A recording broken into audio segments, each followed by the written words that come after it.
मन नारायण लक्ष्मी नारायण श्रीमन नारायण लक्ष्मी नारायण श्रीमन नारायण नारायण नारायण श्रीमन नारायण नारायण श्रीमन नारायण भवतारायण श्रीमन नारायण भवतारायण लक्ष्मी नारायण नारायण नारायण लक्ष्मी नारायण।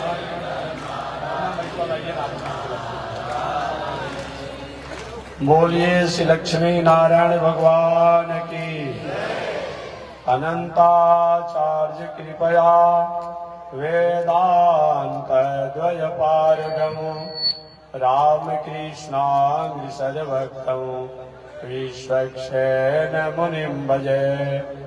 कासायं यज्ञ सूत्रम शुचिवपुषि तथा चौर्ध्वपुण्ड्रं च बाले यस्यास्ते दक्षहस्ते कलिकुमतिगिरीन्द्रेन्द्रवज्रं त्रिदण्डं संसाराग्नि प्रशान्त्यै मृतजलममलं दारुपात्रं पवित्रं श्रीविश्वक्सेन सूर्ये पदकमलयुगं श्रेयसे संश्रयामि।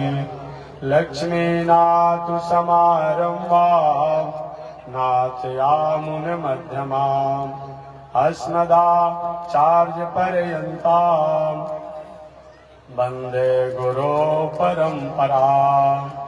नारायणाय विद्महे वासुदेवाय धीमहि तन्नो विष्णु प्रचोदयात्। महालक्ष्म्यै च विद्महे विष्णुपत्न्यै च धीमहि तन्नो लक्ष्मी प्रचोदयात्। तन्नो लक्ष्मी प्रचोदयात्। परमाराध्य श्री लक्ष्मी नारायण भगवान नित्य वंदनीय पूज्य गुरुदेव श्री त्रिदंडी स्वामी जी महाराज के जुगल चरणों में कोटिशा नमन। भगवत भागवत आचार्य कैंकर्य पारायण महानुभाव, अभी आप जिनकी पावन कथा को श्रवण कर रहे थे, श्री त्रिदंडी स्वामी जी महाराज समाधि स्थल मंदिर के अध्यक्ष एवं श्री त्रिदंडी देव समाधि स्थल मंदिर के संरक्षण में जितने भी मठ मंदिर हैं उनके अध्यक्ष तथा आरा बड़ी मठिया के पीठाधीश्वर जगत गुरु रामानुजाचार्य स्वामी अयोध्यानाथ जी द्वारा आपने कथा श्रवण किया। इनसे पहले कौन सुनाए थे?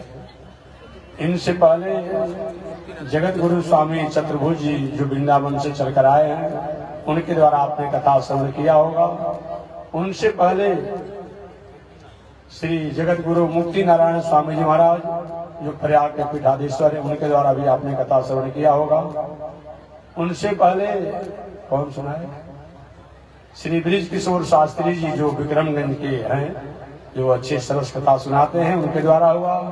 और उनसे पहले काशी वाराणसी से चलकर आए हुए श्री विश्वकांत शास्त्री द्वारा कथा आपने श्रवण किया होगा। उनसे पहले नौहट्टा बांधु क्षेत्र से चलकर आए हुए श्री सुमेश शास्त्री द्वारा भी आपने कथा श्रवण किया होगा। और उनसे पहले श्रीधर शास्त्री जी आप कथा सुनाए होंगे। दो चार शब्दों को 2-4 मिनट में मैं भी निवेदन करूंगा आपके सामने। हमारे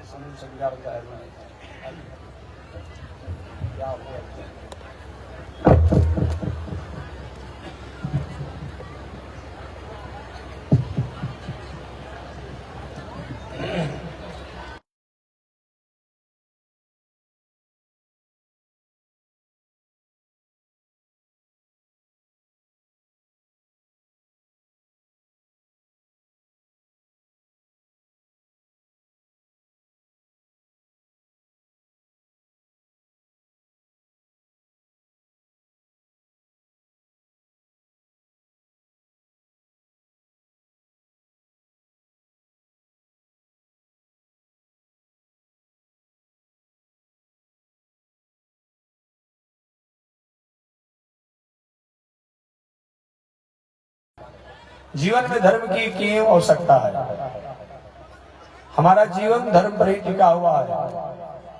जीवन से धर्म को अलग कर दिया जाए तो जीवन की पहचान होती ही नहीं।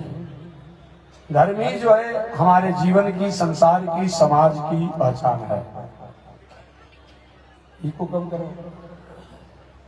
मैंने निवेदन किया कि माइक देखिए अभी थोड़ी अपने धर्म से आगे पीछे हो रहा है, तो बोलने वाले को, सेट करने वाले को, सुनने वाले को, तीनों परेशान हैं। व्यवहारिक में उदाहरण एक जड़ की बात, एक जड़ जो है जब अपने धर्मों से थोड़ा सा पीछे हट जाता है तो तीनों आदमी में परेशानी है। बोलने वाले को भी, बजाने वाले को भी वही परेशानी, कहाँ से भाई फाल्ट हो रहा है, और सुनने वाले को। एक व्यवहारिक उदाहरण मैंने दिया आपके सामने। लाइट हो, आपने सुंदर मकान में रहने की स्वभाव है, शौक है, और कहीं बीच में कहीं एक वैक अचानक ट्यूबलाइट बॉल हो, कहीं फ्यूज हो जाता है, अपने धर्मों से हट गया, कितनी परेशानी होती है। मिस्त्री भी कहां से फाल्ट हो गया, कहां से भी फाल्ट हो गया, सबकी परेशानी होती है, घर में रहने वालों को। एक जड़ भी अगर अपने धर्मों से अलग हो जाता है। अभी हम लोग 2 दिन पहले गए थे, जा रहे थे मंदिर घूमने के लिए, दर्शन करने के लिए। रास्ते में गाड़ी थोड़ी सी अपने जगह पर रुक गई। अब समझिए, जाने वाले को, चलाने वाले को, मिस्त्री को सब परेशानी हो जाती है। मैं कहना यही चाहता हूँ, जब जड़ भी अपने धर्मों से अलग हो जाए तो संसार को, समाज को, प्रकृति को, लोगों को परेशानी हो सकती है। हम मनुष्य अगर अपने धर्मों से अलग हो जाएंगे तो दुनिया कहाँ जाएगी? अर्थात हम कहीं के नहीं रहेंगे और कोई भी शांति से नहीं रहेगा। धर्म केवल मंदिर में बैठ करके घंटी डोलाना ही नहीं होता है। धर्म केवल गंगा इत्यादि पवित्र नदियों में केवल स्नान करना नहीं होता है। धर्म केवल तीर्थ व्रत करने को ही धर्म नहीं कहा जाता। जग जगादि करने को ही केवल धर्म नहीं कहा जाता है। जग जगादि इसलिए करना चाहिए, इसके द्वारा हम कहीं न कहीं ट्रेनिंग ऑफिस में जाकर के हम जब एक्सपीरियंस को प्राप्त करेंगे तो हमारा जीवन चाहे घर में रहे, व जगशाला में रहे, चाहे तीर्थ में रहे, व कहीं अपना व्यापार करते रहे, चाहे हम नौकरी करते रहें, हमारा दिल, दिमाग, मन, बुद्धि, चित्त कहीं भटके नहीं। इसके लिए हमें मंदिर में जाना ही चाहिए। हमें गंगा इत्यादि पवित्र नदियों में स्नान करना ही चाहिए। हमें तीर्थ व्रत करना ही चाहिए। इसीलिए हमें योग साधना भी करना है। लेकिन अगर कहीं हमने धर्म से अलग हो गए तो जीवन की कोई पहचान नहीं होती है। नीतिकारों ने कहा, आहार निद्रा भय मैथुनम च समान में तस्वे नराणाम। केवल भोजन करना, केवल संतानोत्पत्ति करना, ये हमारी केवल पहचान नहीं है। भोजन तो अनेक जीव जंतु करते रहते हैं, रात को रात नहीं समझे, दिन को दिन नहीं समझते हैं, खाते ही रहते हैं। सोने वाले अजगर सांप हमेशा सोए ही रहता है, वही हमारी पहचान है। नहीं नहीं, हम भोजन भी करेंगे, हम शयन भी करेंगे। संतानोत्पत्ति की बात अगर करें तो अनेक पशु पंछी ऐसे हैं जो आपसे अधिक संतान जन्म दे देते हैं। कल यही आपकी पहचान है? नहीं नहीं, धर्मो एको अधिको विशेषा। नैतिकता जो है हमारी धर्म की पहचान है। हमारे में नैतिकता नहीं, हमारे में कर्तव्य नहीं है, हमारे में धर्म नहीं है, तो हमारे जीवन की कोई पहचान नहीं होती है। ऐसे धर्म का कभी भी त्याग नहीं करना चाहिए। और कोई भी मनुष्य धर्म, सुनिए ना, कोई भी मनुष्य अपने धर्म से अलग है ही नहीं। ये भी मैं निवेदन करूंगा, कोई भी अलग नहीं है। इसीलिए चाहे किसी दर्शन का हो, बौद्ध दर्शन, इस्लाम दर्शन, सिख दर्शन, ईसाई दर्शन, पारसी दर्शन, जो भी दर्शन आप मानते हैं, क्योंकि और सब दुनिया में जितने हैं वो सब दर्शन हो सकते हैं, मजहब हो सकते हैं, विचार हो सकते हैं, धर्म नहीं हो सकते हैं। धर्म तो सृष्टि के प्रारंभ में होता है, बाकी धर्म रोज नया नया नहीं होता है। याद रखिएगा, जिस दिन इस सृष्टि हुई उसी दिन धर्म होता है। अब बाकी उस सृष्टि के बाद जो धर्म है उसमें कुछ न कुछ आर्टिकल को लेकर के, कुछ न कुछ शब्दों को लेकर के, कुछ न कुछ विचारों को लेकर के, कुछ न कुछ सिद्धांतों को लेकर के हम अपने जीवन में जीते हैं। और समाज को, संसार को, प्राणियों को जीने की जो प्रेरणा देते हैं, वह मजहब हो सकता है, वह पंथ हो सकता है, वह विचार हो सकता है, वह दर्शन हो सकता है, वह धर्म नहीं हो सकता है। धर्म तो सृष्टि के प्रारंभ में होता है। आगे महाराज ने कहा तो जाता है, देखिए एक औपचारिक संबोधन के रूप में कह दिया जाए, वस्तुतः जानने वाला जानता है। जैसे किसी ने अपनी बेटी का नाम इंदिरा रख दिया, तो लक्ष्मी जी का नाम इंदिरा है। क्या है? लक्ष्मी जी का नाम इंदिरा है, अमर कोश में लिखा हुआ है। इंदिरा लोक माता मां, क्षीरोद तनया रमा, ये अमर कोश का शब्द है। लक्ष्मी जी का ये सब नाम बताया गया है। इंदिरा लोक माता मां, क्षीरोद तनया रमा। इंदिरा भी लक्ष्मी जी का नाम है। इंदिरा लोक भी लक्ष्मी का नाम एक है। प्रयाची शब्दों में एक भी नाम है।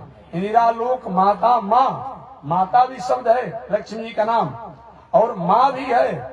इंदिरा लोक माता मां, क्षीरोद तनया रमा, और क्षीर सागर की तन्या बेटी भी है, और रमा भी उनका नाम है, इत्यादि नाम है। लेकिन अगर कोई अपने बेटी का नाम इंदिरा रख देगा तो अभी इंदिरा नामों से संबोधित की जाएगी, लेकिन जानने वाला व्यक्ति जानता है कि इनकी बेटी का नाम है, बस तो वो लक्ष्मी जी नहीं है।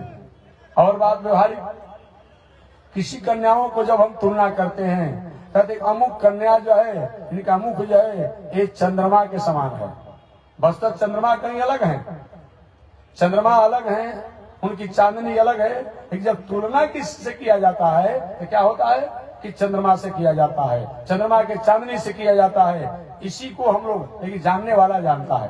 तो कभी कभी आपने सुना होगा किसी संत को, महात्मा को, गुरु को, ज्ञानी को भगवान शब्दों से संबोधित किया जाता है। बस तो भगवान जो है एक आदरणीय शब्द है, जो उपकार करने में भगवान के समान हो, जो ज्ञान देकर के समाज को सत्पथ पर लगाता हो, जो सदाचार में भगवान के समान हो, जो पुरुषार्थ करने में भगवान के समान हो, उसको भी भगवान और भगवान शब्दों से संबोधित किया जाता है। ये अनादिकाल की परंपरा है। बस तो भगवान अलग होते हैं और जो संबोधित किया जाता है वो अलग होता है। क्योंकि संबोधित करने वाला व्यक्ति भगवान नहीं हो सकता है, वह भगवान के समान उनको संबोधित किया जा सकता है। जैसे नीतिकारों ने कहा है, शास्त्र में लिखा गया है कि स्त्रियों के लिए पति जो है गुरु हैं, ऐसा शास्त्र में आया है। स्त्रियों के लिए पति गुरु हैं। अब थोड़ी सी असहज बात हो जाती है, भाई सभी स्त्रियों के लिए अगर उसका पति गुरु हो गया तो गुरु के साथ तो बहुत बड़ा उच्च विचार रखा जाता है ना। अब गुरु से उच्च विचार रखा जाता है। यहाँ नीतिकार शास्त्रकारों ने कह दिया कि स्त्रियों के लिए पति जो होता है वह गुरु है। अगर स्त्री अपने पति को गुरु जैसा उच्च विचारों से अगर अपनी व्यवहारों को रखे तो क्या सृष्टि का विस्तार होगा? नहीं होगा, सृष्टि का विस्तार नहीं होगा। यहाँ तो शास्त्र कहता है, इसका मतलब ये है कि जैसे गुरु के प्रति हमें आदर की भावना होती है, वैसे ही पति के प्रति होना चाहिए। यहाँ आदर के लिए है, न कि अब गुरु के सामने से मंत्र लीजिए, अब विवाह शादी करके महाराज आप तो गुरु हैं तो मैं आपको कल हाथे जुड़कर रह जाऊंगा। तो सृष्टि का विस्तार कैसे होगा? सृष्टि का विस्तार कैसे होगा? तो शास्त्रों की बातों को रितंबरा बुद्धि से, प्रज्ञ बुद्धि से, विज्ञ बुद्धि से समझना पड़ेगा। अन्यथा कभी कभी शास्त्रों को नहीं जानने के कारण हम कहीं भ्रमित हो जाते हैं, और वेद भगवान भी ऐसे लोगों से डरते हैं कि हमारे अर्थ को कहीं अनर्थ मत कर दे। वेदार्थो निश्चितव्य स्मृति इतिहास पुराणे, वेदार्थो वेद का अर्थ निश्चितव्य, निश्चय किया जाता है स्मृति से, इतिहास से, पुराणों से। इसलिए कभी किसी शास्त्रों में ऐसी कोई बात आपको उलझन भरी हो तो उस पर रितंबरा बुद्धि, हमेशा मैं कहता हूँ, रितंबरा बुद्धि से, प्रज्ञ बुद्धि से, विज्ञ बुद्धि से उस पर थिंकिंग करना चाहिए, उस पर चिंतन करना चाहिए, उस पर विचार करना चाहिए। अन्यथा कभी कभी शास्त्र को पढ़कर भी हम भ्रमित हो सकते हैं।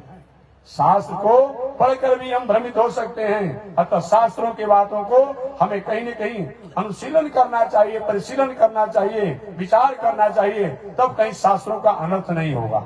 आज यही तो कारण है। मैं एक दिन कहा था, आज कुछ महानुभावों द्वारा, कुछ सज्जन पुरुषों द्वारा मनु स्मृति के वाक्यों को नहीं समझने के कारण, वेदों के वाक्यों को नहीं समझने के कारण, उसकी रितंबरा भाषा को नहीं समझने के कारण, रामायण की भाषा को नहीं समझने के कारण, मानस की भाषा नहीं समझने के कारण, कहीं और महाभारत इत्यादि की भाषा नहीं समझने के कारण, कहीं वाल्मीकि रामायण गीता की भाषा नहीं समझने के कारण, उस पर कहीं न कहीं उनको पढ़ करके उनके मन में उदासी हो जाती है। और मन में इतनी उदासी हो जाती है कि कभी कभी लोग तो उन ग्रंथों को फाड़ने लगते हैं, जलाने लगते हैं, फेंकने लगते हैं, अनेक प्रकार से उसके साथ व्यवहार करते हैं। बस ऐसा होना उन महानुभावों द्वारा उपयुक्त नहीं समझ में आता है।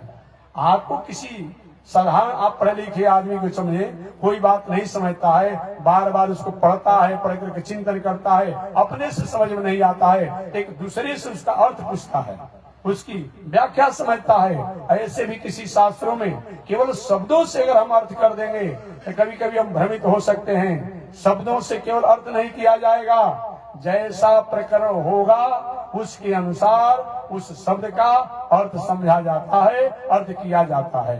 और एक केवल कहा जाए कि शब्दों से अर्थ किया जाए, तो एक दिन मैंने बताया था कहीं पर कि श्रीमद् वाल्मीकि रामायण में एक बहुत बड़े उच्च कोटि के अनुभवी मौलाना साहब थे, पुराने थे।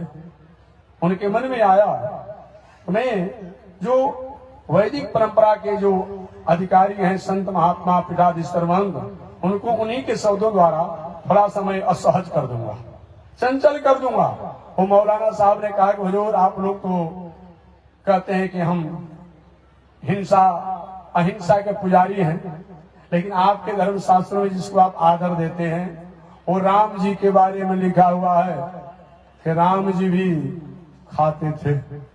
उन्होंने कहा, मौलाना जी ने, खाते थे, मांस खाते थे, और जो आज पेय पदार्थ कहते हैं, जिस खाने में थोड़ा हमको संकोच हो जाता है, लेकिन कथा के रूप में कहना पड़ता है, जिसको आप तरल पदार्थ कहते हैं, जहाँ मधुशाला में जाकर थोड़ा सा अपना स्थिति में हो जाते हैं। महाराज ये तो ग्रंथों में लिखा हुआ है। मौलाना साहब ने कहा, अब सब लोग हैरान हो गए, भाई ऐसा कैसे लिखा हुआ है?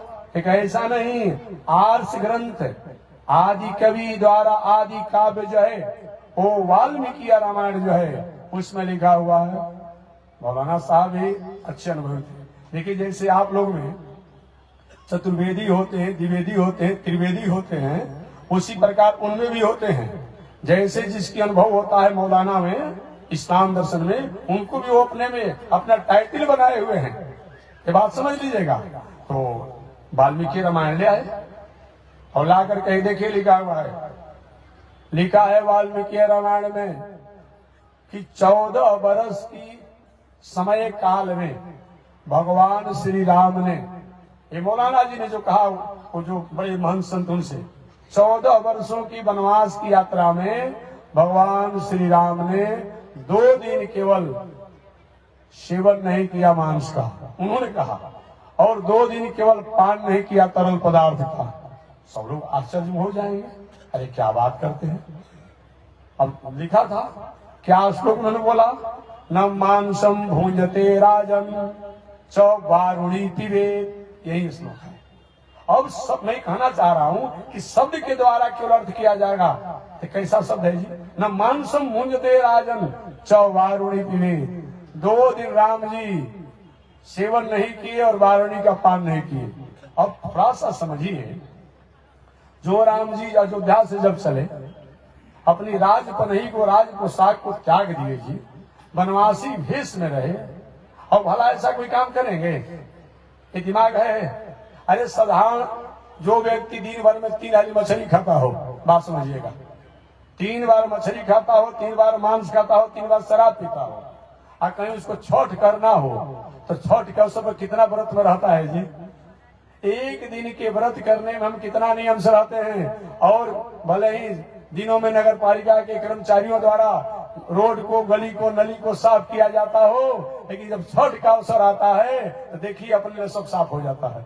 जिस रास्ते से जाना हो यही एक हमारे भारतवर्ष का, विश्व का एक इतना पवित्र पर्व आज भी है, जिसके प्रति आज भी हमारी सात्विक वृत्ति है और पर्व है, लेकिन थोड़ा सा उसमें आगे पीछे हो गया है। लेकिन एक छठ व्रत जो है, इसमें आज भी लोगों की ये सतोमय की स्थिति आज भी बनी हुई है।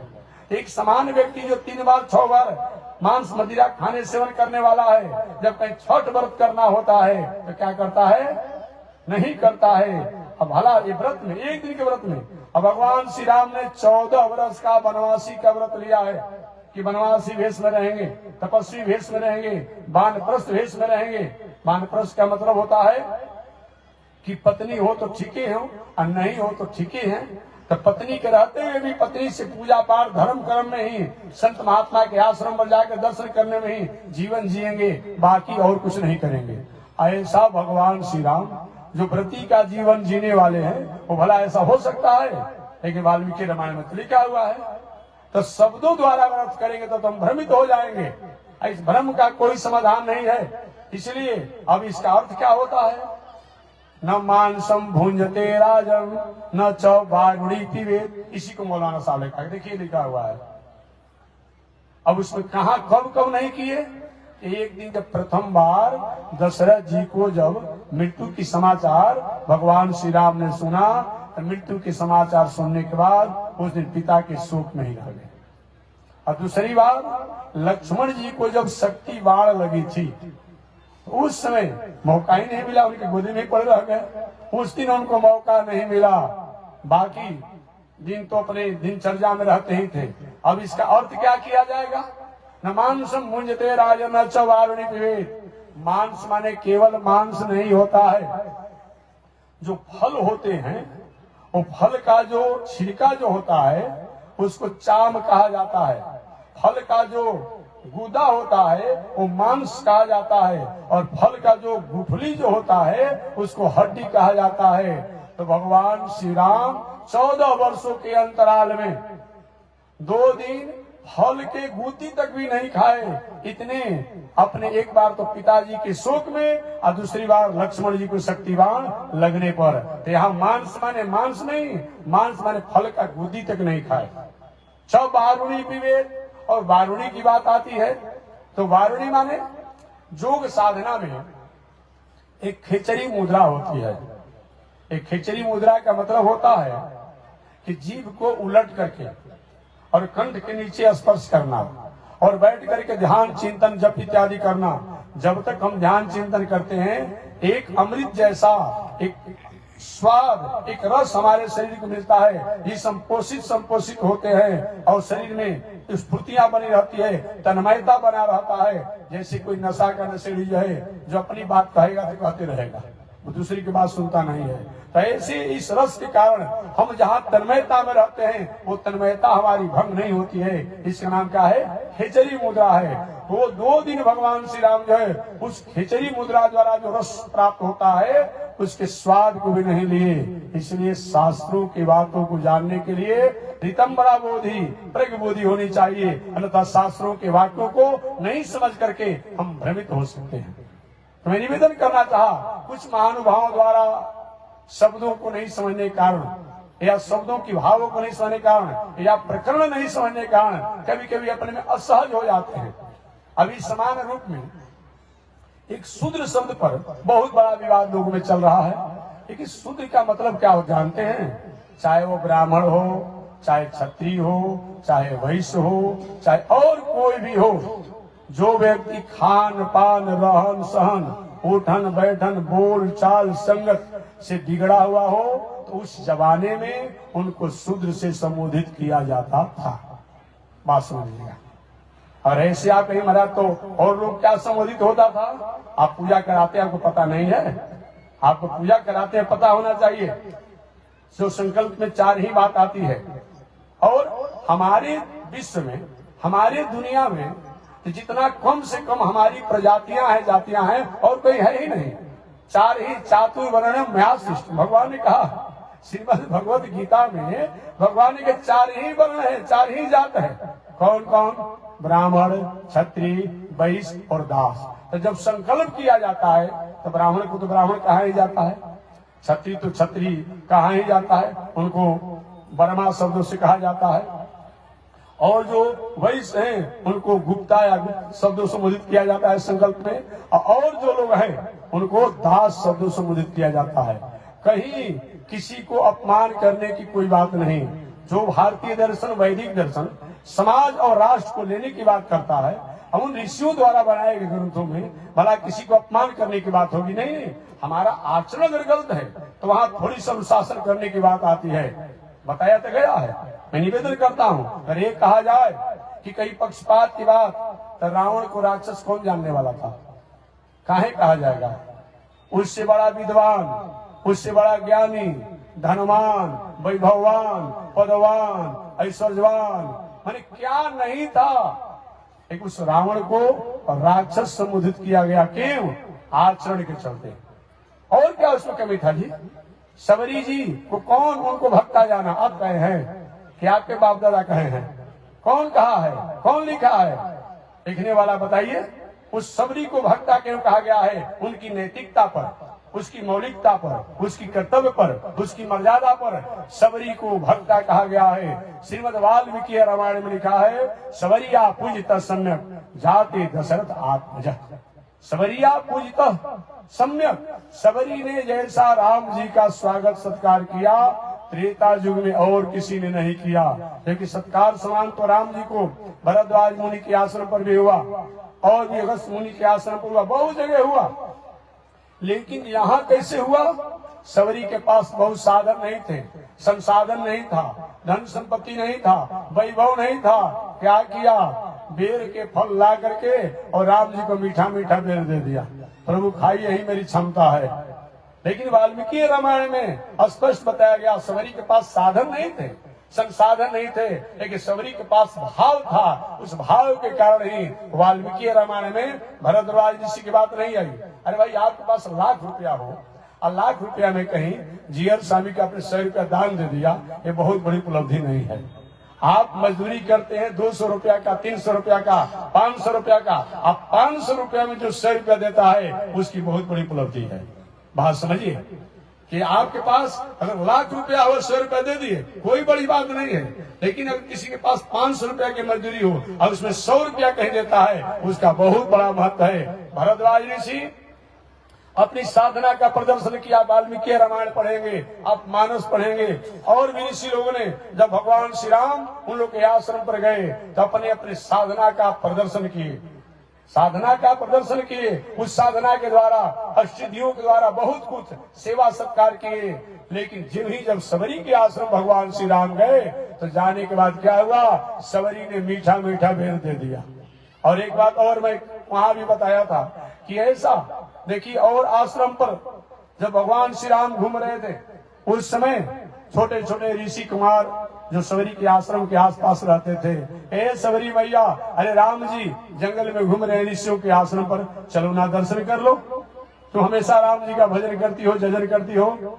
सबरी ने कहा कि मैं चलकर दर्शन तो कर सकती हूँ, लेकिन मेरे गुरुदेव ने कहा है कि सबरी तुम राम राम कह, तेरे घर राम आएंगे। अगर कहीं मैं दर्शन करने के लिए गए और दूसरे रास्ते से कहीं राम जी मेरे आश्रम पर आ गए तो मेरे गुरु जी का वचन झूठा हो जाएगा, सेवा नहीं कर पाऊंगा। और मेरे गुरु जी कहे हैं कि निश्चित रूप में राम आश्रम पर आएंगे तो आएंगे। ऐसे विश्वास के साथ सबरी रही। परिणाम क्या हुआ? राम जी को ऋषियों के आश्रम को संचित करते हुए और सबरी के आश्रम पर आना पड़ा। यही व्यक्तित्व का मतलब होता है। तो मैं निवेदन करना चाह रहा था कि शब्दों में किसी प्रकार की थोड़ी सी आपको कहीं उदासी समझ में आती हो, उसको कहीं न कहीं आप समझिए कि प्रकरण के अनुसार इसका क्या अर्थ होगा। केवल शब्दों द्वारा आप अर्थ मत कीजिए, और शब्दों द्वारा अर्थ करेंगे जीवन बीत जाएगा, मन की उदासी और मन में चंचलता आपका समाप्त नहीं होगा। ऐसे हमारा राष्ट्र, हमारा विश्व, हमारा धर्म, हमारा शास्त्र मानव मात्र की बात करता है। कभी हम नहीं कहा है, कभी नहीं सुने होंगे कि हमारा कल्याण हो। हम क्या नारा देते हैं? विश्व का कल्याण। हम विश्व की कल्याण की भावना करते हैं, क्योंकि विश्व का जब कल्याण होगा उसमें हमारा भी कल्याण हो जाएगा। और प्राणियों में सद्भावना हो। मैं केवल अपने बात नहीं कि जो संत महात्मा हो उन्हीं में सद्भावना की बात करते हैं, प्राणियों में सद्भावना हो। आप कभी सुनिए, कभी जानिए, तब तो होगा। ऐसा कोई बात कोई कहने वाला हो तो ऐसे कोई हो सकता है? हर घर में, हर परिवार में अच्छे लोग होते हैं, एक दो झगड़ाऊ नहीं होते हैं, विवादी नहीं होते हैं। क्या करें, है तो परिवार का सदस्य, क्या कर सकते हैं। ऐसा कहीं आपको बात सुनने में, समझने में हो रही हो, उस पर बहुत ध्यान नहीं देते हुए भूय साम्य प्रदेश ना प्रसिद्धि मूला, ये विचार करते हुए जीवन जीना चाहिए।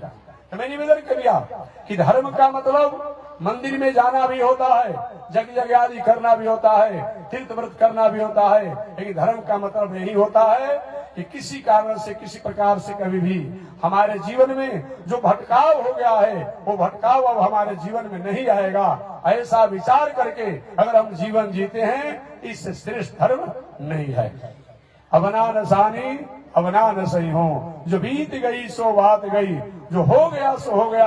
अब हमारे जीवन में भटकाव नहीं होगा, उसको संत ही माना जाता है, उसको ज्ञानी ही माना जाता है, उसको आदर ही की पात्र से समझा जाता है। यही धर्म है। वह धर्म के 10 लक्षण बताए गए हैं, इसी की व्याख्या चल रही है। वह धर्म के 10 लक्षण बताए गए हैं, जिस लक्षण के द्वारा हमारी आपकी पहचान होती है। वह 10 लक्षण कौन है? धृति, क्षमा, दमो, अस्तेयम, शौच, इंद्रिय निग्रह। सबसे पहले धृति, धैर्य। विषम से विषम परिस्थितियों के आने के बाद भी अच्छे कर्मों का त्याग नहीं करना, बुरे कर्मों की तरफ पैर नहीं बढ़ाना, ये धार्मिक व्यक्ति की पहचान है। यही पहचान होनी चाहिए। आपने राजा नल और दमयंती की कथा पढ़ा होगा, कहीं पढ़ने का मौका मिला होगा तो। राजा नल जुआ इत्यादि के द्वारा अपने सर्वस्व हार गए थे, कुछ बचा नहीं था। धन्य है दमयंती, जो पुनः अपने स्वरूप और अपनी मर्यादा के कारण अपने पति और अपने स्वरूप की रक्षा किया। ऐसे जीवन में विषम परिस्थितियां कहीं आती हो, उसमें घबराना नहीं है। अगर हमारे जीवन में कहीं बहुत बड़ा स्थिति आती हो विकास की, उसमें कहीं उतावलापन नहीं होना है, कहीं अहंकार नहीं करना। ये क्या है? धार्मिक व्यक्ति की प्रथम पहचान है। धृति, क्षमा। एक और उदाहरण मैं दे दूं महाभारत का। महाभारत में आया है कितना बड़ा धृति का महत्व होता है। भगवान श्री कृष्ण का नाम सुने होंगे। आज तो उन पर भी लोग कुछ लोग टीका टिप्पणी करना शुरू कर दिया। कुछ लोग कहते हैं कि वो तो वसुदेव नंदन है, देवकी नंदन है, जसोदा नंदन है, नंद नंदन है। अरे भाई, चाहे वो नंद नंदन बन जाए, वसुदेव नंदन बन जाए, देवकी नंदन बन जाए, तो क्या मतलब होता है? ये बताइए कि सोना अगर किसी चोर के हाथों में हो जाए तो क्या उसका मूल्य कम हो जाता है? सोना किसी संत के हाथों में हो जाए तो क्या उसका मूल्य अधिक बढ़ जाएगा? सोना का मूल्य सोना ही जैसा रहेगा। अगर वही सोना कहीं संत के हाथ में रहेगा और संत के गले में रहता है तो थोड़ी उसकी अच्छा अपना प्रतिष्ठा रहती है, और वही सोना किसी अपराधी के गले में रहता है तो लोग तो हो न हो कहीं अपराध करके छीन करके पहना होगा। बस इतना ही बात है। लेकिन सोना का जो मूल्य है वो सोना ही जैसा रहेगा। बात समझिएगा। चाहे वह किसी एक सोना के व्यवसायी के पास हो, चाहे किसी के संत के पास हो, चाहे भगवान के गले में लगा हुआ हो, सोना का मूल्य तो सोना ही जैसा रहेगा। वह भगवान, चाहे वह भगवान के रूप में रहे, चाहे किसी का बेटा बन जाए, किसी का भाई बन जाए, या किसी का शत्रु ही बन जाए, तो भगवान की भगवान ही रहेंगे। वो कृष्ण दूसरा कोई नहीं है। ईश नारायण श्रीमान क्षीराड़व निकेतन नाग पर्यंक मुसृज यागतो मथुरापुरी। वो दूसरा कोई नहीं है। जो सतयुग में सृष्टि के प्रारंभ में वही कृष्ण, वह नारायण के नामों से जाने जाते हैं। उन्हें नारायण कहा जाता है। ये नारायण श्रीमान। वही जब त्रेता युग आता है तो त्रेता युग में वही राम के नामों से जाने जाते हैं, और वही जब द्वापर युग होता है तो कृष्ण के नामों से जाने जाते हैं, और वही जब कलयुग आता है तो कलयुग में कल की अवतार और कोई अवतार आचार्य के रूप में होकर इस संसार का उद्धार करते हैं। इसलिए भगवान तो भगवान हैं, चाहे वह रामावतार में आए, नारायणावतार में आए, चाहे कृष्णावतार में आए या कल की अवतार में आए, वह नारायण तो नारायण है, उनका अपना स्वरूप रहता ही है। तो मैं निवेदन करना चाह रहा था भगवान श्री कृष्ण के जीवन में कितनी विषम परिस्थितियां आई, क्या आपने याद नहीं किया है? कल भी मैंने याद दिलाया था आपको। जन्म लेते ही उनको मथुरा छोड़कर जाना पड़ा। जन्म लिए और जन्म लेते ही भला होता है जी कि लड़का जन्म लेते ही बोलने लगेगा? नहीं। अब वो जन्म लेते ही अब ऐसा नहीं हुए तमद्भुतम बालकम मुझे क्षणम चतुर्भुजम शंखदारुदायुधम श्रीवत्स लक्षणम गलसो विकौस्तुभम पीतांबरम सांद्र पयोदसो भवम महारभई दुर्ज किरीटी कुंडल दिप्सा परिशक्त सहस्त्र कुंतलम उद्याम कांचंगद कंकड़ादिभेर विरोचमानम वसुदेव ऐच्छत। ये कौन है? तम अद्भुतम बालकम मुझे क्षणम। वह बालक कौन है? ये अद्भुत बालक है। क्या अद्भुत बालक है? नारायण कहलाने वाले, बैकुंठ में रहने वाले नंद जी, यशोदा जी, देवकी जी, वसुदेव जी की तपस्या को सफलीभूत करने के लिए आज जेल में प्रकट हुए हैं। तम अद्भुतम बालक अम्बुजे क्षणम। ऐसा ये बालक है जिनका नेत्र जो है कमल के फूल के समान है, मृगा के नेत्र के समान है। एक जन्म लेते ही कहे कि हे पिताजी वसुदेव जी, हे माता देवकी जी, अगर आप लोग को भय है, आप लोग डरते होंगे कंस से, तब हमको डर नहीं है। हमको डर नहीं है। जिनके भ्रिकुटी विलास के थोड़ी सी तिरछा होने से दुनिया में महाप्रलय हो जाता है, वो क्या कोई करेगा जी? लव निमेष परिमाण जुगा वर्ष कोटि शत चंड भज सिंह रे मन राम को कालू जासु को दंड। उनको क्या डर है जी? नहीं नहीं। अगर आप लोग को डर है तो हमको गोकुल में पहुंचा दीजिए। जन्म लेते ही अगर लड़का कहीं बोलने लगे, क्या समझा जाएगा जी? इस पर कोई दैविक प्रकोप है, जल्दी घर से बाहर निकालिए, तो बहुत उपद्रव हो जाएगा। जन्म लेते ही बोलने लगे। कुछ देर के लिए तो वसुदेव जी और देवकी भी हैरान हो गए। अरे लड़का भला ऐसा बोलता है? फिर भी है कि आप लोग डरने की जरूरत नहीं है। आप लोगों ने तपस्या किया था, साधना किया था, वरदान प्राप्त किया था। जो आपकी वरदान तपस्या और साधना को पूरा करने के लिए मैं आपके पास आया हूँ। अच्छा, और कहे ही नहीं, समझिए ये भी जन्म लिए। भला ऐसा होता है? सब लोग जहां थे वहीं सो गए। आप सुनते ही हैं किवाड़ खुल गया, हथकड़िया खुल गई। लोग कहते हैं महाराज ये सब बकवास की बात आप लोग करते हैं, भला ऐसा होता है? और मत कहिए ना। अभी तो ऑटोमेटिकली द्वार चल गया है, किवाड़ चल गया है, मकान चल गया है। ट्रेन की यात्रा कर रहे हैं ना अभी, नया जो सरकार द्वारा अभी खोला गया है, अपने से गेट बंद हो जा रहा है, अपने से गेट खुल जा रहा है। जिस स्टेशन पर आना हो स्टेशन को घोषणा भी कर रही है। और काहे के ऐसा शंका कर रहे हैं? एक जमाना होगा जो विज्ञान की तकनीकी से शायद हम अनुभव नहीं किए होंगे, तब हम ऐसा कह सकते थे कि अब कहने की आवश्यकता नहीं है। जब एक ट्रेन की यात्रा करते समय, अपने से घर में रहते समय, आज का जो लेटेस्ट घर जो ऐसा कुछ बना हुआ है, उसमें जब ये व्यवस्था हो सकती है, और जो सबके दिमाग बनाने वाले हों, उस विज्ञान की तकनीकी को जिनके द्वारा प्राप्त होता है, वो अपनी विज्ञान की तकनीकी को अगर अपने द्वारा संसार में जनाना चाहें, कौन आश्चर्य की बात है? अब आश्चर्य नहीं करना चाहिए। अपने से किवाड़ खुल गया जेल का, हथकड़िया भी अपने आप में खुल गई और सब लोग सो गए। कोई आश्चर्य नहीं। जमुना पार गए और पार जाकर के यशोदा जी की आंचल में हमारे वसुदेव जी ने उनको सुला दिया। ये भी कोई आश्चर्य की बात नहीं है। अरे भाई आज ही जो होता है, साधारण कभी किसी का ऑपरेशन होता है, कहां से टांग कर कहां पहुंचा दिया जाता है, किसी को पता नहीं चलता है। यशोदा जी को पता ही नहीं चला कि हमको कन्या हुई है और दूसरी जगह से बालक आ गया। इतबार की बात है। तो मैं निवेदन करना चाहा कि भगवान श्री कृष्ण जन्म लेते ही कितना परिस्थितियां विषम थी जी। जन्म लेते ही दूसरी जगह जाना पड़ा और 10 ही दिन के हुए विषम परिस्थितियां राक्षसों द्वारा हुआ और कुछ बड़े हुए। बड़े होने पर अनेक राक्षसों से संग्राम करना पड़ा।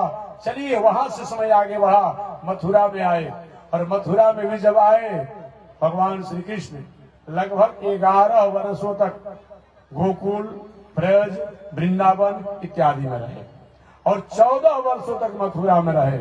अभी 14 वर्ष रहने का मौका ही हुआ। कुछ ही दिन रहे होंगे कि अचानक राक्षसों का, दैत्यों का, असुरों का तांडव शुरू हो गया।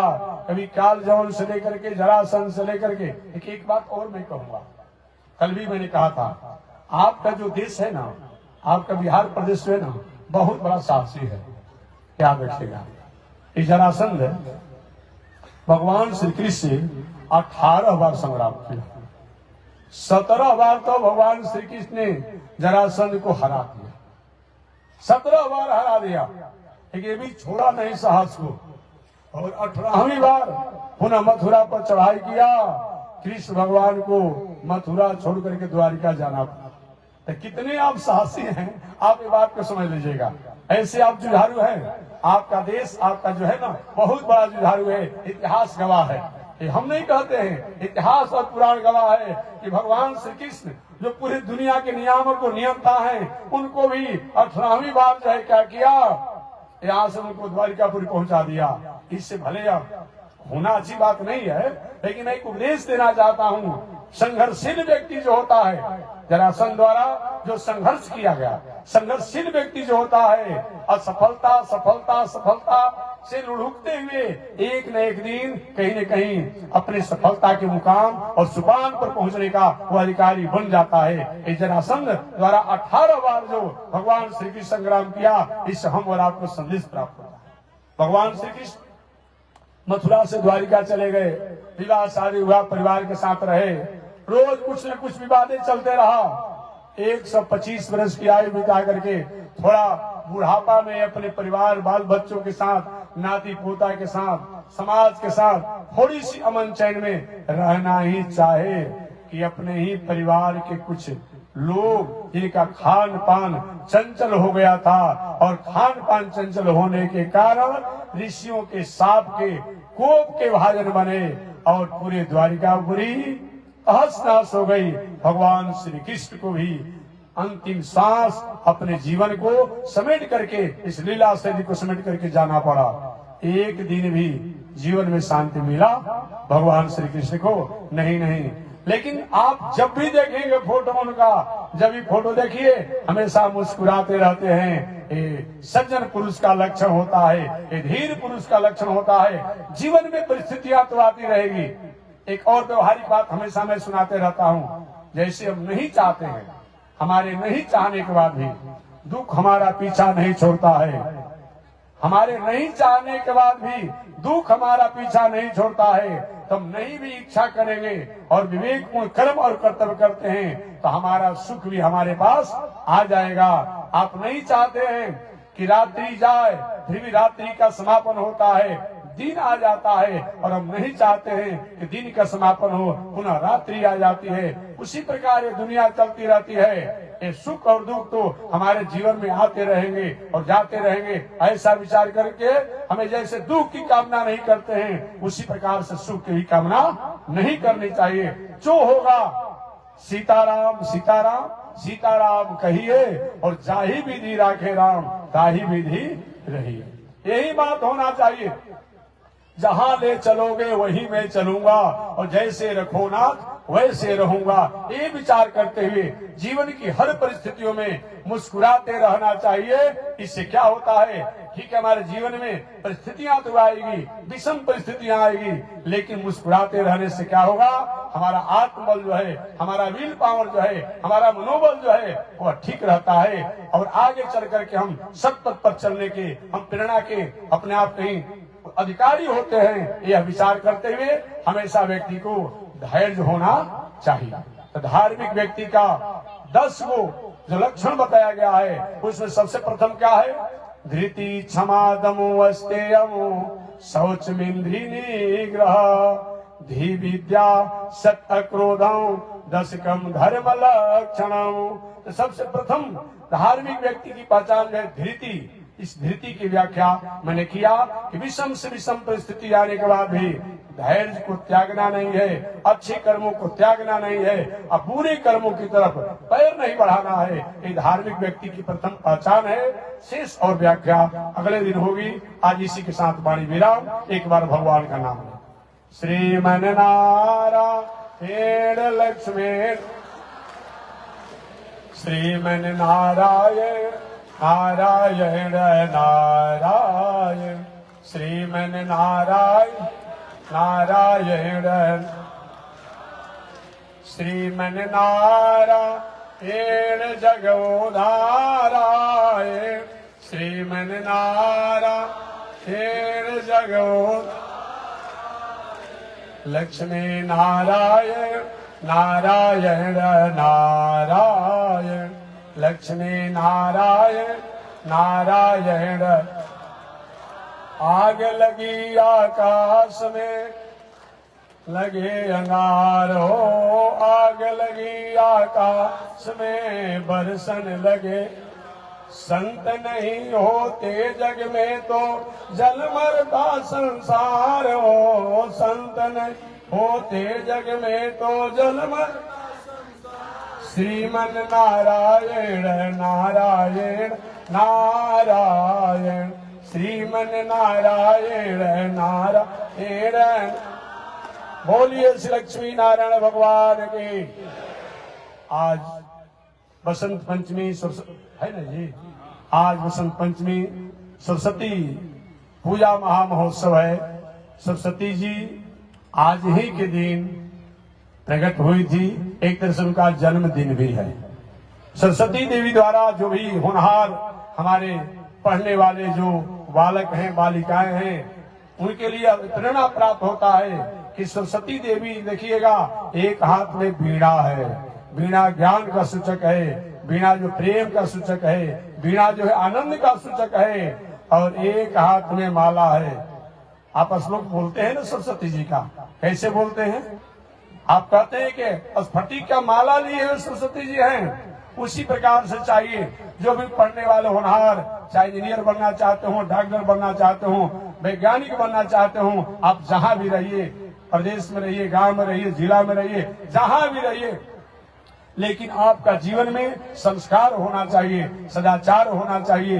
ये नहीं कि खान पान रहन सहन उठन बैठन अगर ठीक नहीं होगा तो चाहे कितना भी आपके पास शिक्षा हो जाएगा, लेकिन जीवन में आपको शांति नहीं रहेगा। और जीवन में जहाँ शांति नहीं वहाँ मंगल की बात नहीं हो सकती है। इसलिए जीवन में हमें शांति के लिए और मंगल के लिए हमारा अपना संस्कार, संस्कृति और मर्यादा इस समय प्रकार से संवर्धन होना चाहिए। आज सरस्वती जी के पूजन महामहोत्सव बसंत पंचमी के पावन अवसर पर हम और आपको यह संदेश प्राप्त होता है। जय श्रीमन नारायण, जय श्रीमन नारायण।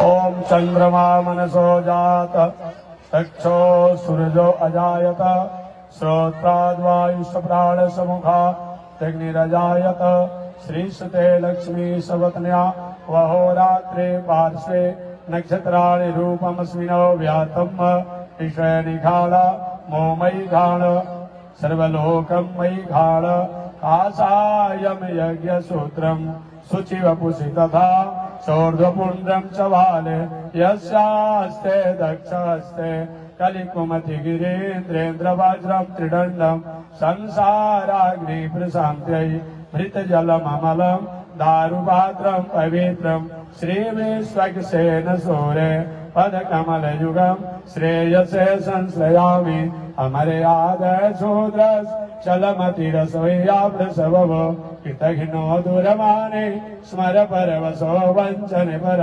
निशंसा पापेश कथमामितो दुःखजलदे रपाराधुत्रीण तव परिचरेयं चरणयो।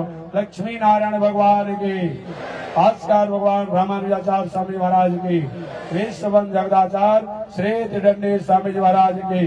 हरि ओम। शांति शांति शांति।